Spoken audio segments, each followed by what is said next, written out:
Tous les caractères ne sont pas présents sur votre clavier, mais si vous souhaitez quand même les insérer, donc quel que soit ce caractère, sachez que vous pourrez le faire directement à partir d'Excel 2010. Donc pour accéder à ces différents caractères dans ce tableur, vous vous rendez en haut et cliquez ici sur l'onglet Insertion. Une fois dans cet onglet, vous vous déplacez tout à droite de celui-ci et cliquez ici sur Symbole comme ceci.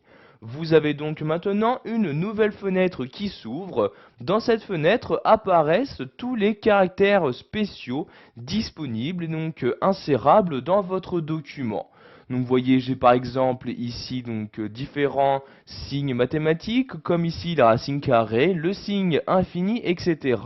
Vous pouvez, si vous le souhaitez, modifier la police de ces caractères spéciaux en cliquant ici sur cette flèche-ci. Et vous avez donc ces différentes polices qui apparaissent pour personnaliser, si vous le souhaitez, le caractère à insérer. Donc vous vous déplacez ici à l'aide du curseur, ici de l'ascenseur, et vous avez donc ici ces différentes polices disponibles. Donc je vais garder ici la police par défaut, texte normal comme ceci. Donc vous vous êtes sûrement rendu compte, il y a énormément de caractères spéciaux. C'est pourquoi vous avez la possibilité de les filtrer en sous-ensemble. Donc en cliquant ici sur cette flèche-ci, vous pourrez accéder à un sous-ensemble plus rapidement. Donc si par exemple vous souhaitez insérer un opérateur mathématique, une flèche, un symbole monétaire, un exposant, etc. Donc je vais par exemple ici pour l'instant insérer un opérateur mathématique. Je clique donc ici sur opérateur mathématique et j'insère par exemple ici le symbole racine carrée. Je clique donc dessus pour le sélectionner et je clique ici sur insérer pour l'insérer dans mon document. Donc ce symbole, ce caractère va être inséré automatiquement dans la cellule qui était sélectionnée. Donc ici vous voyez cette cellule, il y a bien ce caractère qui apparaît à l'emplacement souhaité.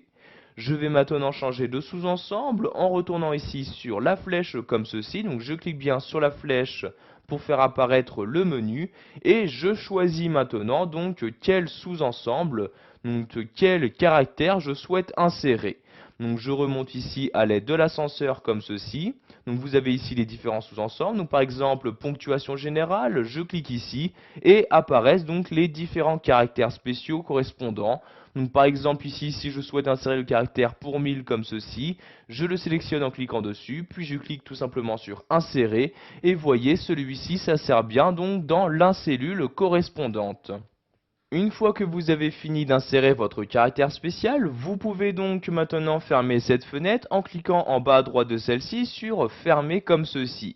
Donc sachez que tout caractère spécial que vous avez inséré se gère exactement comme tout caractère. Vous pouvez y apporter les modifications que vous souhaitez.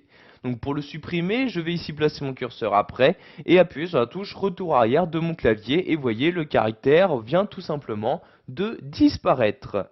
Voilà, vous avez appris dans cette vidéo formation à insérer des caractères spéciaux, donc caractères qui ne sont pas forcément présents sur votre clavier.